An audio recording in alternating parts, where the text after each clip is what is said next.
Good morning students. In this video we will see the summary of second chapter of our English course book. The name of the chapter is My Home Environment and it is taken from My Reminiscences of Rabindranath Tagore. In fact, My Reminiscences is an autobiography of Rabindranath Tagore and the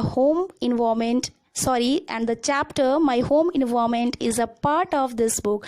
So let's see the meaning of reminiscences at first. So what is the Hindi of reminiscences? Reminiscences means yaad, memory you can say. And what is the Hindi of autobiography? Atmakatha. So the chapter My Home Environment is taken from the autobiography My Reminiscences of Rabindranath Tagore, and the chapter is the part of that autobiography. Okay, well, now let's come to the chapter.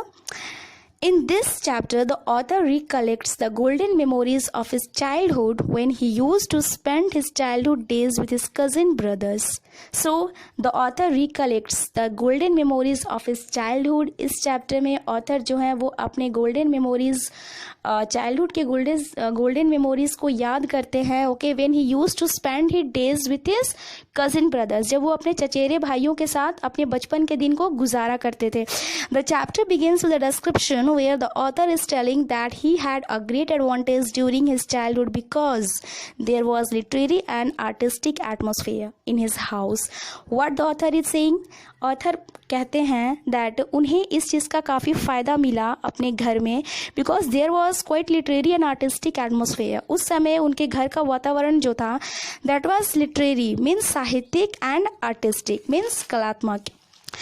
He is remembering that when he was a child, then he used to lean against veranda building. Lean means झांकना. जब वो बच्चे थे, then he used to lean against his veranda building. There were reception rooms and these rooms would be lighted up every evenings. उनके घर के सामने reception rooms हुआ करते थे. Okay? I hope all of you know very well about reception rooms. Okay, so ये room जो है means these rooms would be lighted up every evenings. हर शाम को ये means light किया करते थे.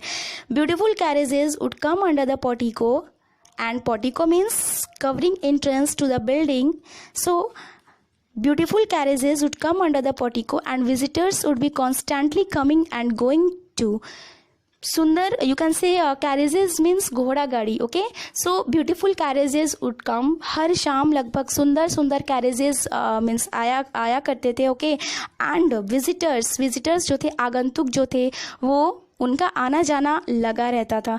The author use to see the lighted windows from his place in the darkness. Author जो है हमारे Rabindranath Tagore, okay, what he use to do, okay, वो क्या किया करते थे उस समय कि वो अपने जगह पे means the place there was darkness where he use to stand. Okay, अपनी जगह से खड़े होके वो उन लाइटेड विंडोज की तरफ देखा करते थे. He used to see there. Well, there was not great space between both buildings but there was a gulf between his infant world and those people. So there was not a great space between both buildings. दोनों buildings के बीच बहुत ज़्यादा दूरी नहीं थी but there was a gulf. Gulf means large difference. Okay, लेकिन दोनों बिल्डिंग में जो means the lifes were there. Okay, तो दोनों लाइफ्स के बीच बहुत ज़्यादा डिफरेंस हुआ करता था. In fact, the author has also mentioned about his elder cousin Ganendra, who had got just a drama written by Pandit Tarkaratne, and that drama was rehearsed or staged in the house. Okay, now the author has mentioned about his cousin Ganendra. Okay, so Ganendra he had got just a drama. उनको एक drama मिला था जिसको वो क्या किया करते थे. The drama was written by Pandit Tarkaratna, और वो ड्रामा जो है उन्हीं के घर में उस ड्रामा का रिहर्सल हुआ करता था. Okay, he was very enthusiastic means उत्साहित. Okay, energetic towards literature, and Ganendra was very energetic, enthusiastic towards literature. साहित्य के प्रति उनकी बहुत ज़्यादा रुचि थी. very interest was there. Okay, he was the most important person of the group of drama. Okay, he was also very interested in studying the histories of other countries, and also Ganendra was very interested in studying the histories of other countries. Okay, वो दूसरे देशों की इतिहास को पढ़ने में बहुत ज़्यादा रुचि रखते थे. He had translated and published the Sanskrit drama Vikramoorvasi. Okay, he had also translated and published the Sanskrit drama Vikramoorvasi. In the next paragraph, the author has mentioned about the death of his cousin Ganendra. He says that he was a child when his cousin Ganendra died in the prime of his youth. So in the next paragraph, the author Rabindranath Tagore जो है वो अपने cousin Ganendra की मृत्यु के बारे में वर्णन करते हैं. Okay, he says that time he was very child. वो उस समय बहुत छोटे थे जब गणेंद्र जो थे वो he died in the prime of its youth. वो किशोरावस्था के खत्म होते होते वो डेथ कर गए थे. His death was impossible to forget for those who have once beheld him. उनकी मृत्यु उन लोगों के लिए भूलना एकदम से means it was totally impossible. Okay, जिन्होंने उनको जो उनसे एटलीस्ट एक बार भी मिले थे. Okay, in fact he had an irresistible. Okay, irresistible means you can say बहुत ज़्यादा. So he had an irresistible social influence. उनका सामाजिक प्रभाव जो था वो बहुत ज़्यादा था. Okay, he could draw men around him and keep them bound to him. वो अपने आसपास लोगों को खींचने की कैपेसिटी रखते थे. Okay, really he was such a personality who used to attract the people around him. Means वो एक ऐसे पर्सनैलिटी के रूप में जाने जाते थे who use to attract people around him, जो अपने आसपास लोगों को खींचने की एबिलिटी रखते थे. So now the author remembers his younger brother Gunendra. Okay, keep it in your mind that before this the name was Ganendra, and now he is talking about his other cousin, a younger brother Gunendra. So he was also his younger cousin. Okay, he likewise kept the house filled with his personality. In the same manner, जैसे कि गणेंद्र जो थे he was means वो अपने personality से पूरे घर में एकदम से he was very familiar. In the same way, likewise गुनेंद्र also used to filled with joy. Okay, अपने घर के environment को पूरी एक तरफ से joy से भर दिया करते थे, just like his elder brother. In fact, he was also the favorite of his relatives, friends, guests and dependents. Dependents means those who are dependent on him. Okay, तो वो अपने आसपास के लोगों को, चाहे वो उनके relatives हुआ करते थे, either they were his friends, guests or dependents, he used to means he was the favorite. Okay, वो उन लोगों के favorite हुआ करते थे.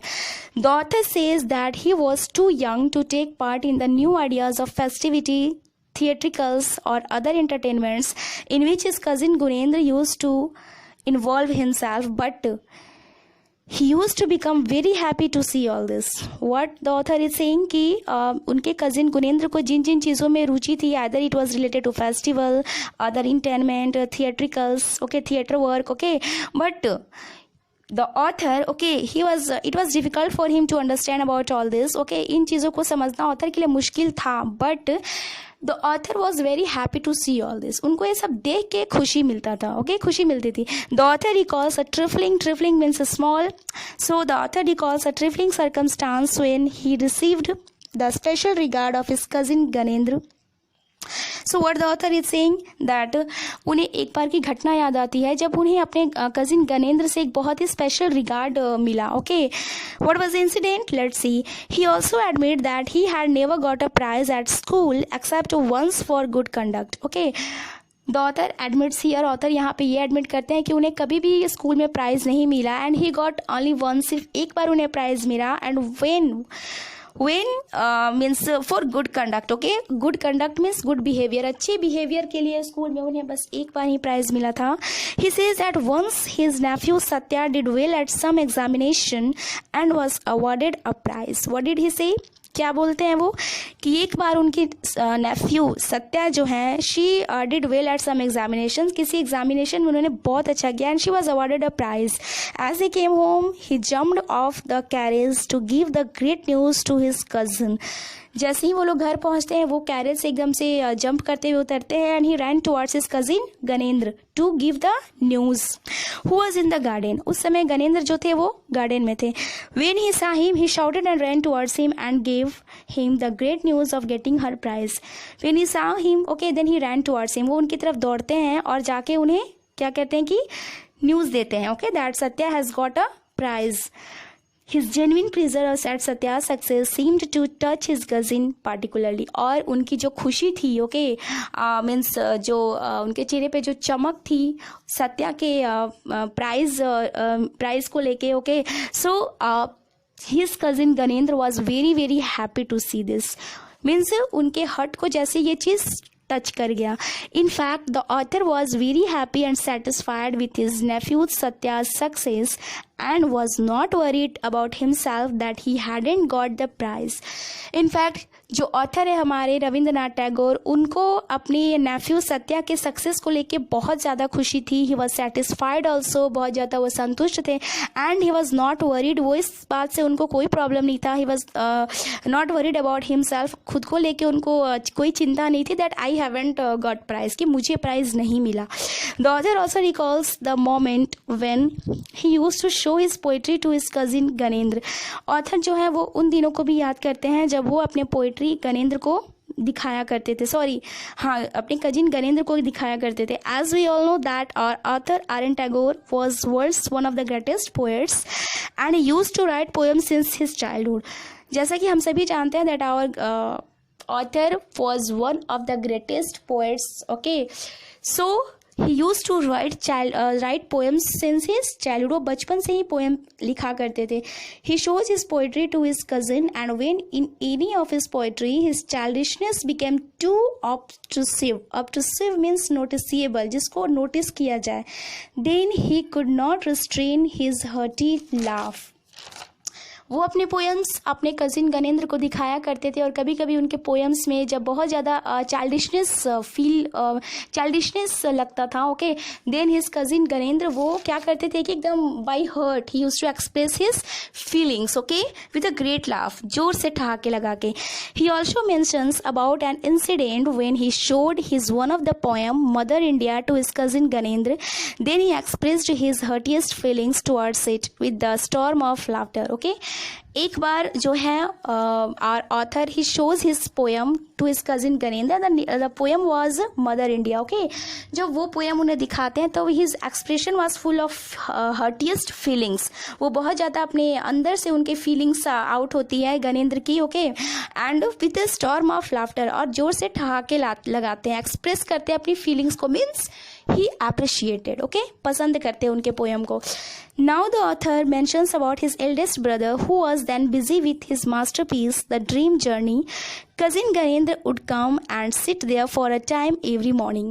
What the author is saying? What the author mentions here, in fact, now the author mentions about his own elder brother. वो अपने सबसे बड़े भाई का जिक्र करते हैं यहाँ पे, जिन्होंने जो द ड्रीम जर्नी नाम की एक किताब उन्होंने लिखी और उस समय कजिन गनेंद्र जो थे he used to come okay, वो आते थे और उनके साथ बैठते थे एवरी मॉर्निंग, हर सुबह।